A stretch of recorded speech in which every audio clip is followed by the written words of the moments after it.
Ugandans, my name is Kyagulanyi Ssentamu, also known as Bobi Wine. This 12th day of September 2017 is a very sad day in the leadership of our country. Yet again, some of my colleague members of parliament who belong to the NRM party did the most dishonorable and unpatriotic thing. They passed a resolution to remove presidential age limits from the constitution of Uganda so that President Museveni can become life president. They did this at a time when our nation has been bleeding for the last 31 years. Our country's former glory is all gone. Corruption rates are alarming, service delivery is at its worst, and women are dying while giving birth. Unexplained murders everywhere, and the judiciary is a mockery. Our children face an uncertain future, where unemployment is the order of the day. The national debt has turned us into slaves, and the gun has become the master. The one-time Pearl of Africa is now a laughing stock among nations. All our public assets have been sold, and as if it's not enough to satisfy their appetite, after selling almost all public properties, the government now wants to take people's private land. And in response to this, your elected members of parliament think the best response to this crisis and national shame is to remove age limits. Other than thinking of rescuing Uganda from this mess, they are asking that Uganda sinks even deeper. Well, my message to them is this: you are traitors. You have betrayed your country. You have sold your conscience for cheap. History will judge you very harshly.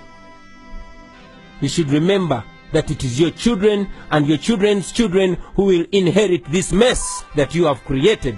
You should individually reflect on what you have just done. Remember that there will be a time when you must account for this nonsense. Today, most of you who put up your hands to support this resolution, you have put your names on the national wall of shame. You should think about how you want to be remembered, whether as men and women who loved their country or as people who thought only about themselves. You should also remember that you swore an oath to bear true allegiance to the Republic of Uganda and uphold its constitution. So by passing this resolution, you did exactly the opposite of what you sought to do.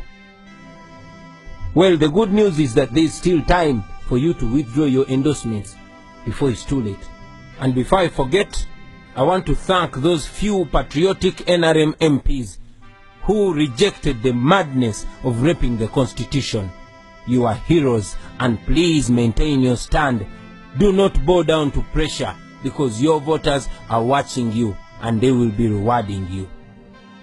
And to President Museveni, in 1986, you asked for 4 years to reorganize the country and hand over power to a civilian government. We agreed. You personally said that Africa's problem was not the people, but the leaders who overstay in power. In 1990, you asked for 5 more years to be able to enact a durable constitution for the nation, and then go. We agreed.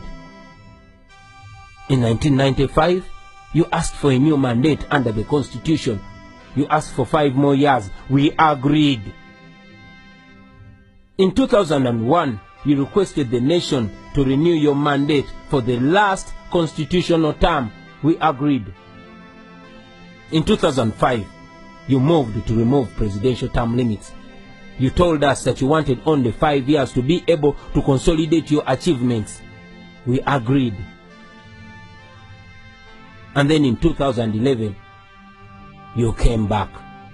You campaigned under the Prosperity for All slogan. You promised that poverty would be history in Uganda after that time, and that you would return to Rwachitula and look after your cows. These were your words. 2016 came, and again you came back, asking for the very, very last term. Yes, in a televised address, you told the nation and you swore that you would certainly not lead beyond 75 years of age. You told us that after 75, a leader would no longer have the vigor required to run a country. You promised that your last term would be a term pledging to fight and end corruption. Well, Mr. President, you have failed us on all these promises, and our hope was that you would end your term in 2021 and give way for the nation to begin a new chapter. And if you do that, the nation will be grateful for your contribution. Mr. President, Bob Marley said, you can fool some people sometimes, but you can't fool all the people all the time. You cannot lie to a whole nation and think each time you will get away with it. As a good reader of history, you should remember that history repeats itself with leaders who thought they were wiser than their generations. Those who thought that populations were gullible and easily manipulated. Usually there comes a time when people are tired. Ugandans are tired. They have been patient with you. They have been respectful and generous with you, knowing that in 2021 a new dispensation will come. Please do not abuse our trust and patience. Come out and clearly disassociate yourself with this madness. Our children want to emulate a leader who does not lie to the country on national TV. Come out and repeat what you said on NTV's Patrick Kamara program when he asked you if you would go beyond 75 years. Not at all. Certainly not. That's what you said, Mr. President. And as the first citizen of Uganda, you should come out and inspire the nation to always be truthful to their word. Because as they say, a man is as good as his word. We cannot continue to have a president whose word we can no longer trust. Enough is enough. Now to you, my fellow Ugandans, especially the younger generation. Here in Uganda, we actually one time laughed at Zimbabwe. We laughed when Mugabe promised to roll them until God calls him. We thought it was a joke. But now, we share his sleeping and falling pictures on social media, and he and his whole country has become a laughing stock. I know you know the things I'm talking about, because most of the problems I have mentioned affect you every day. Poverty, unemployment, uncertainty, exclusion, violence at the hands of the state, and many others. We only have this one chance. No matter your tribe, no matter your religion, no matter your political affiliation or creed, poverty and these terrible conditions in our country do not discriminate. We must make the pledge that we shall not allow this amendment to pass. Article number 1 of our Constitution says all power belongs to the people. We are the people. If this Constitution is amended today, we shall have ourselves and only ourselves to blame for eternity.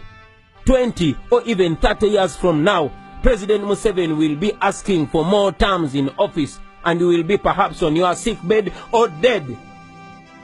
And if you're still living, you will be living in these suppressive and oppressive conditions.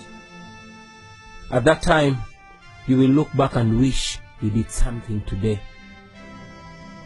My brothers and sisters, we must defend the Constitution before it is too weak to defend us. Article 3, Clause 4 of our Constitution says that all citizens of Uganda shall have the right and the duty at all times to defend the Constitution. It also says that any person who resists amendment of this Constitution commits no offense. I want to call upon all leaders, from religious leaders, cultural leaders, leaders of the business community, members of civil society, leaders of educational institutions, journalists, bloggers, fellow artists, and all of you fellow Ugandans. Please don't keep quiet on this very sensitive matter on the future of our country, Uganda. As it has been said before, and now seems real in our times, that the world is suffering not because of the words of the evil people, but because of the silence of the good people. Speak up, stand up and prevent this rape of our Constitution, or else your children in future will ask you what you did when the nation came to this point. Begin today and exercise your God-given right. Call your member of parliament, or better still, pay them a visit and demand for accountability. Stand up and speak up. Rise up before it's too late, my brothers and sisters. And if you believe the words I'm saying are true, please translate this into your own language and into all the languages you know. Social media is available. Let us make use of this modern technology to emancipate ourselves, because the time is now. Make use of it now. Spread this word. Make sure everybody gets to know about this. Make sure everybody gets involved, because we are the country, we are the future, and the future is today. Thank you very much. For God and my country.